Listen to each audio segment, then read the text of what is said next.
विद्यार्थियों, इस वीडियो में हम देखने वाले हैं कक्षा 8 साइंस या विज्ञान से अध्याय 12 कुछ प्राकृतिक परिघटनाएं।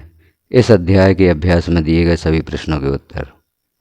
इस चैनल पर और भी अध्यायों के प्रश्नों के उत्तर पब्लिश किए गए हैं। कक्षा 8 अध्याय 1 से सभी प्रश्नों के उत्तर आपको यहाँ पर प्राप्त होंगे और कक्षा 9 और 10 विज्ञान विषय से संबंधित सभी अध्यायों के प्रश्नों के उत्तर चैनल पर पब्लिश किए गए हैं।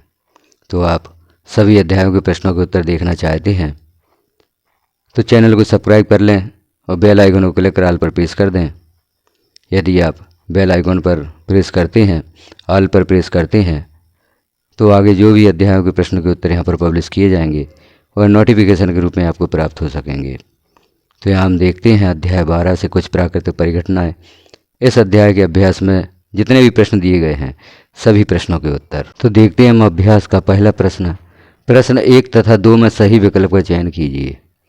यहाँ पर जो प्रश्न क्रमांक 1 है तथा 2 है उसमें हमें सही विकल्प का चयन करना है। पहला प्रश्न है, निम्नलिखित में से किसी घर्षण द्वारा आसानी से आवेशित नहीं किया जा सकता। यहाँ 4 विकल्प दिए गए हैं। यहाँ हमें सही विकल्प का चयन करना है कि निम्नलिखित में से किसी घर्षण द्वारा आसानी से आवेशित नहीं किया जा सकता। पहला विकल्प है प्लास्टिक का पैमाना, खा है तांबे की छड़, ग फूला हुआ गुब्बारा और घ ऊनी वस्त्र। इसमें हम देखते हैं कौन सा सही विकल्प होगा। तो यहाँ पर 4 विकल्प दिए गए हैं। इसमें सही उत्तर होगा खा तांबे की छड़। तांबे की छड़ को आसानी से आवेशित नहीं किया जा सकता। दूसरा प्रश्न है, जब कांच की छड़ को रेशम के कपड़े से रगड़ते हैं तो छड़ का विकल्प दिया गया है। छड़ तथा कपड़ा दोनों धनावेश अर्जित कर लेते हैं। या खा विकल्प है, धनावेशित हो जाती तथा कपड़ा ऋणावेशित हो जाता है। गा विकल्प है, छड़ तथा कपड़ा दोनों ऋणावेश अर्जित कर लेते हैं। और घा विकल्प है, छड़ ऋणावेशित हो जाती है तथा कपड़ा धनावेशित हो जाता है।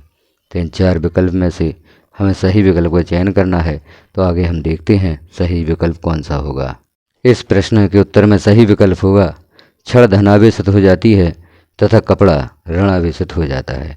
तो जब कांच की छड़ को रेशम के कपड़े से रगड़ते हैं तो छड़ धनावेशित हो जाती है तथा कपड़ा ऋणावेशित हो जाता है।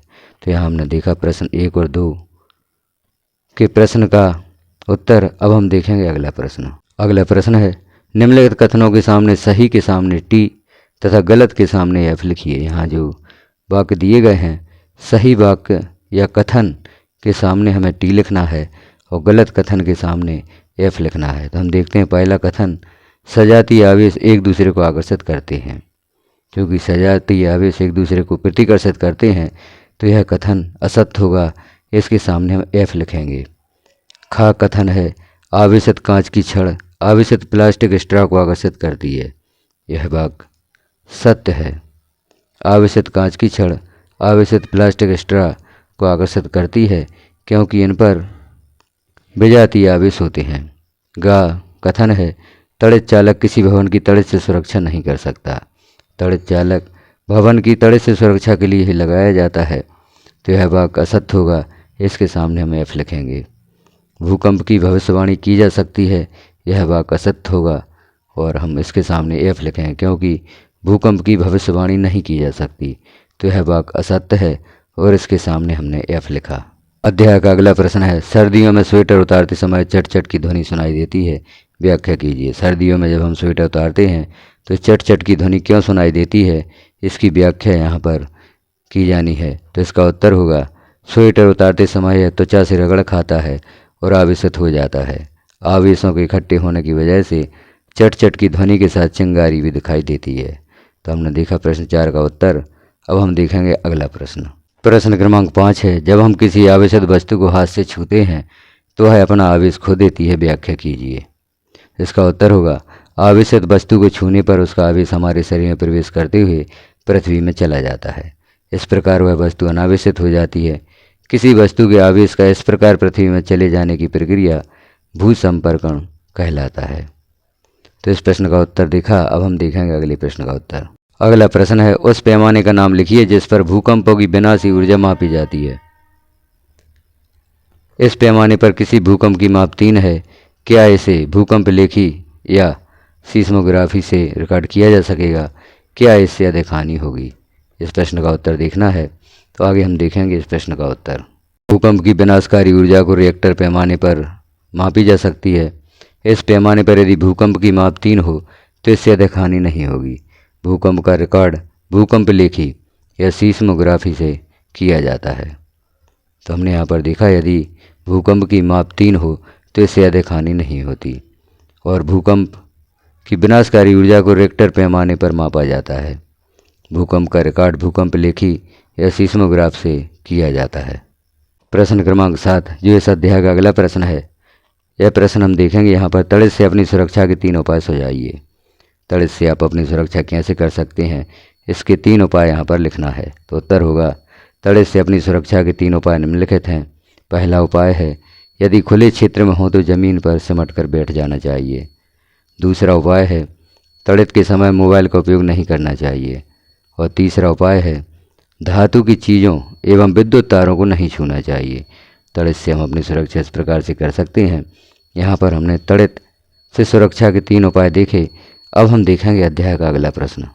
अध्याय का अगला प्रश्न है, आवेशित गुब्बारा दूसरे आवेशित गुब्बारे को प्रतिकर्षित करता है, जबकि अनावेशित गुब्बारा आवेशित गुब्बारे द्वारा आकर्षित किया जाता है। ऐसा क्यों होता है, व्याख्या कीजिए। तो आवेशित गुब्बारा दूसरे आवेशित गुब्बारे को प्रतिकर्षित करता है, जबकि अनावेशित गुब्बारा आवेशित गुब्बारे द्वारा आकर्षित किया जाता है। इसका उत्तर आगे हम देखते हैं। इस प्रश्न का उत्तर होगा, सजातीय या एक जैसे आवेश एक दूसरे को प्रतिकर्षित करते हैं। धनावेश धनावेश को प्रतिकर्षित करता है, जबकि विजातीय आवेश एक दूसरे को आकर्षित करते हैं, अर्थात धनावेश ऋणावेश को आकर्षित करेगा। तो यहाँ पर सजातीय आवेश एक दूसरे को प्रतिकर्षित करते हैं, इसलिए एक आवेशित गुब्बारा दूसरे आवेशित गुब्बारे को प्रतिकर्षित करता है। प्रयोग से पता चला है कि एक आवेशित वस्तु किसी अनावेशित वस्तु को आकर्षित करता है, अतः अनावेशित गुब्बारा आवेशित गुब्बारे द्वारा आकर्षित किया जाता है। अगला प्रश्न है, चित्र की सहायता से किसी ऐसे उपकरण का वर्णन कीजिए जिसका उपयोग किसी आवेशित वस्तु की पहचान में होता है। तो आवेशित वस्तु की पहचान करने के लिए कौन से उपकरण का उपयोग किया जाता है, यहाँ पर हमें देखना है। तो हम देखेंगे इस प्रश्न का उत्तर।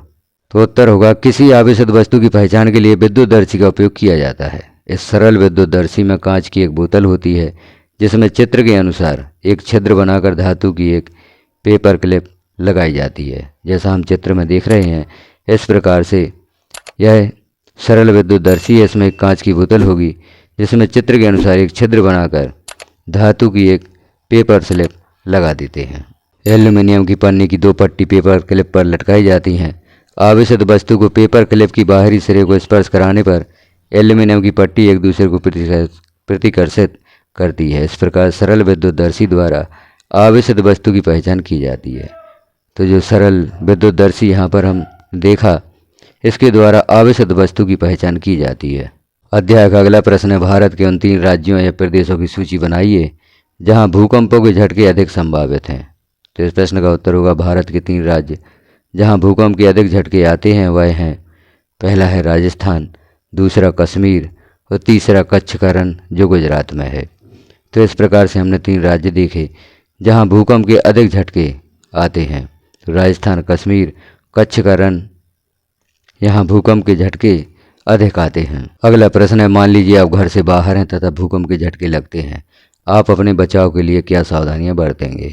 तो यदि हम घर के बाहर हैं और भूकंप के झटके लगते हैं तो बचाव के लिए कौन कौन सी सावधानियां हमें बरतनी होंगी। तो इसका उत्तर होगा, बचाव के लिए हम निम्नलिखित सावधानियां बरतेंगे। पहला है, भवनों, वृक्षों तथा ऊपर जाती हुई विद्युत लाइनों से दूर किसी खुले स्थान की ओर जाएंगे। और दूसरा उपाय होगा, यदि कार या बस में होंगे तो धीरे धीरे किसी खुले सुरक्षित स्थान पर पहुंचेंगे। तो इस प्रकार से यदि हम घर के बाहर हैं तो अपने बचाव के लिए यह उपाय कर सकते हैं। तो हमने देखा प्रश्न क्रमांक 11 का उत्तर। अब हम देखते हैं प्रश्न क्रमांक 12। इस अध्याय के अभ्यास का अंतिम प्रश्न है, मौसम विभाग यह भविष्यवाणी करता है कि किसी निश्चित दिन तड़ित झंझा की संभावना है और मान लीजिए उस दिन आपको बाहर जाना है, क्या आप छतरी लेकर जाएंगे, व्याख्या कीजिए। तो इसका उत्तर होगा, तड़ित झंझा की संभावना के समय हम छतरी लेकर बाहर नहीं जाएंगे, क्योंकि छतरी की डंडी धातु की बनी होती है, जिसके कारण तड़ित आघात कर सकती है। तो तड़ित झंझा की संभावना है और हम बाहर जा रहे हैं तो छतरी को साथ लेकर नहीं जाते, क्योंकि छतरी की डंडी धातु की बनी होती है, जिसके कारण त्वरित आघात कर सकती है। तो इस प्रकार से हमने देखा अध्याय 12 कुछ प्राकृतिक परिघटनाएं के अभ्यास के सभी प्रश्नों के उत्तर। आप अन्य अध्यायों के प्रश्नों के उत्तर देखना चाहते हैं तो जैसे पूर्व में ही बताया गया था कि आप चैनल को सब्सक्राइब कर लें, बेल आइकन को क्लिक कर ऑल पर प्रेस कर दें, ताकि जैसे ही अन्य अध्यायों के प्रश्नों के उत्तर चैनल पब्लिश किए जाते हैं वह नोटिफिकेशन के रूप में आपको प्राप्त हो सकेंगे। वीडियो को लाइक करें, अन्य साथियों तक शेयर करें, ताकि आपके सभी साथियों को इन प्रश्नों के उत्तर प्राप्त हो सकें। वीडियो को लास्ट तक देखने के लिए आपका धन्यवाद।